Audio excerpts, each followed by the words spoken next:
They're morally tainted. I mean, there's just no question about that. You can't say he's a racist and what he said was textbook racism, but I support him because he's the nominee of my party.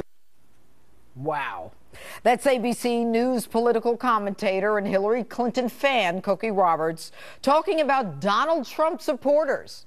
But could this media bias against Trump actually influence the polls on Election Day in the opposite way that they've been telling us, and end up being a big reason behind a Trump win? Joining me now, Vanderbilt University professor of political science and law, Carol Swain. Good evening, Professor. It is very good to have you on the show. You know, when I heard Cokie Roberts say that, I was stunned.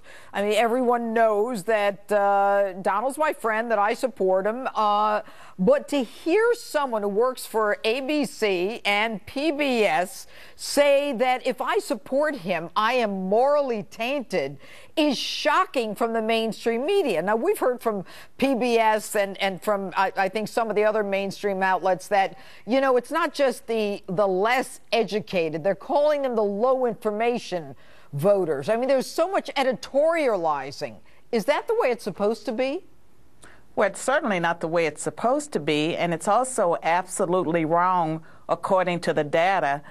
During the spring, The Economist published a poll that showed that 43% of the Trump supporters had college degrees, and as far as the ones that have low levels of education, high school degrees or less, that's only 16% of the Republican base and a fifth of the Trump supporters. And so it's really misinformation. I think Mr. Trump draws from all sectors of society, including women. During the primaries, he never got less than 25% of the female vote in those states where he won. Are the Democrats relying on a self-fulfilling prophecy where if you say something long enough, people not only believe it, but they follow it? Well, I think it's that Saul Alinsky strategy of using ridicule to embarrass people. And so they have set up a situation where there are people that are supporting Donald Trump, but they're afraid to share that information. And I have met so many people, and this is anecdotal data, I've met so many people that are Democrats or highly educated colleagues that tell me that they whisper that they're going to vote for Donald Trump. And I know that for myself, I am a Trump supporter now. But I didn't start off as a Trump supporter.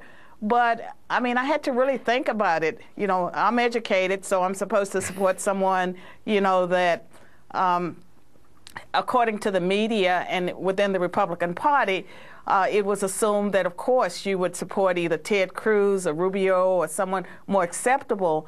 And I think that the Trump support is underestimated and that people are afraid to put bumper stickers on their cars and yard signs in their yards because in the end, they know. We may be surprised at the election. But let's talk about one other issue quickly. Has the Democratic Party taken black voters for granted? Of course they have, and they've done this, you know, as far as I can remember.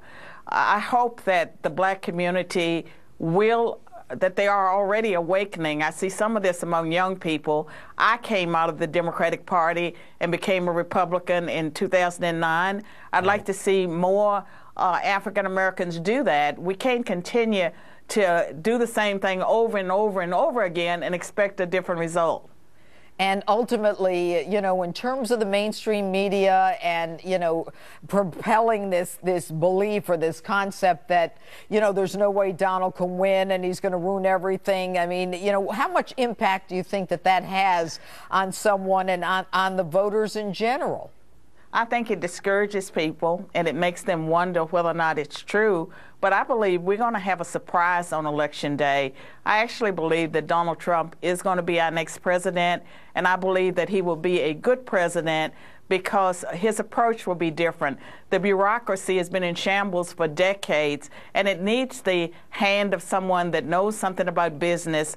And there are just so many other areas where we do need someone that's going to infuse Washington with new people and a new way of thinking. All right, Carol Swain, thanks so much for being with us this evening. And it's almost that time. Street Justice is next.